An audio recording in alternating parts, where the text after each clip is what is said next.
BJP UPPL नि जेसेबां उइं एबा मर्चा दङ बेफोरखौ लानानै जों ज' सावरायलायदों जेरै BJP हा महिला मर्चा दङ जुब मर्चा दङ किसान मर्चा दङ ST SC OBC बायदिसिना मर्चा दङ आरो थिग बेबायदिनो UPPL हान्जाहाबो वुमेन उइं युथ उइं आरो माइनरिटी उइं बायदिसिना उइंफोर दङ आरो बेफोरजों जों ज' सावरायलायदों जाहाथे जोङो मोजाङै मोजां ज' खामानि मावनो हायो बिनि थाखाय जोङो सावरायलायदों दा जोङो सराइबिल जि जमदुवार जि कन्स्टिटुएन्सि बे कन्स्टिटुएन्सिनिखौ जों दा सावरायदों आरो दसे उनाव सराइबिल कन्स्टिटुएन्सिनिखौ सावरायगोन दहाय फुङाव जों कसुगाव कन्स्टिटुएन्सिनिखौ सावरायबाय जाहाथे जोङो आब्रुथियै जितु एलायन्स बयबो दङ बावहाय BJP आरो AGP दङ बेनिखायनो जों ज'यै जाहाथे खामानि मावलांनो हायो दिनै बेखौनो लानानै जोंनि वार्कारफोरनि गेजेराव सावरायलायनाय हाबाफारिखौ लानाय जादों जोङो रायजो राजाफोरखौ खावलायदों जे जिहेतु रायजो राजाफोरनि जौगानायनि थाखाय UPPL सरकारा हाबा मावगासिनो दङ राज्य सरकाराबो हाबा मावगासिनो दङ जिहेतु UPPL निजे दैदेननाय जि सरकार बियो 8 मासल' जादों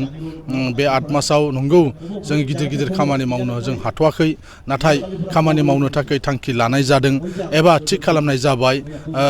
दान मोनसेनि उनावनो बेफोर खामानिफोरखौ जागायनाय जासिगोन आरो राज्य सरकारावबो जिहेतु UPPL BJP आरो AGP जों एलायन्सआव दंफायो बिनिखायनो जोंनि बिजाथिया बे गसाइगाव जे माने समष्टिनिफ्राय जुदि देरहालांनो हायोब्ला अब्ला बांसिनै जों आरोबाव बेयाव जौगाखांनायनि थाखाय खामानि मावनो हागोन मानोना रुलिं पार्टिनि MLA फोरनो दायो आसाम सरकारा मानगोनां गिबि मन्थ्रि डक्टर हिमन्त बिश्व शर्माया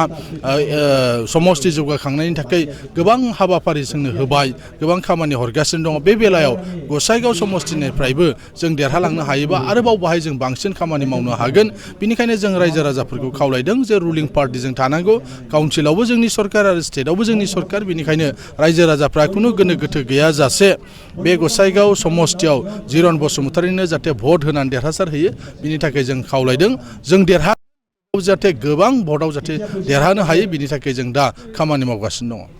माइनरिटिनिफ्रा सांग्रांसिन जोंनिख्रुइ बांसिन सांग्रांसिन राजखान्थियाव बिथांमोना बियो बाय इलेक्शनसो आरो बिनिखायनो माइनरिटि मानसिफ्रा मिथिगौ जे बावहाय बाय इलेक्शनाव रुलिं पार्टियानो देरहायो बेबायदि गोबां माने बिदिन्थि दङ बिनिखायनो दिनै बिसोरो गोसो गोथारै बिथांमोना UPPL आव हाबफैदों UPPL नो भट होगोन मानोना UPPL देरहायोबा सरकारनि सासे सोद्रोमा जाहैगोन आरो माने जुदि अपोजिशना देरहायोबा बे समस्थियाव जेबो मावनो हाया 5 बोसोर ओरैनो थानांगोन बिनिखायनो दिनै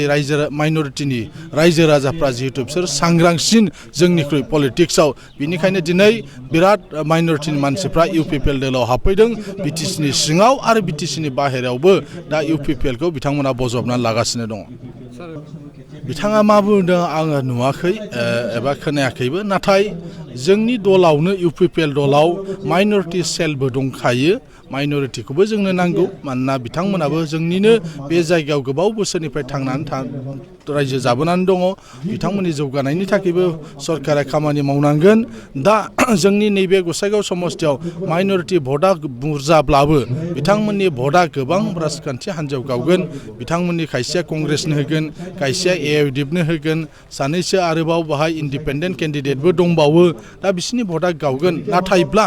जोंनिहा जिहेतु सरकार सालायनाय आगोलबो जों मोनदों एबार जों बिसोरनि भटखौ जों UPPL बांसिन मोननो हागोन